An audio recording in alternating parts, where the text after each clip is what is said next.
नानी के साथ धोखा हो गया है। क्या? नानी जान ना OTP देते हैं ना किसी लिंक पर क्लिक करते हैं। मेरी सारी जमा पूंजी खत्म हो गई। बहुएं कैसी हैं मरियम बेगम?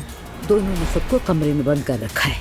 मैं जाकर सबको खाने पे बुलाती हूँ, वो मेरी बात नहीं टालेंगे। अम्मी, मैं अजलान और उसकी बीवी को नहीं देखना चाहता हूँ। खाना लग रहा है, जल्दी से आ जाओ। चलो आ जाओ। उरुश तुम भी। हम नहीं खाएंगे अम्मी। किस हाल में हूँ एक बार भी नहीं पूछा और अब दिखावा कर रही हैं। मैं पीछे नहीं हटूंगा। अजलान को समझ आ जाए कि मैं भी उसका भाई हूँ।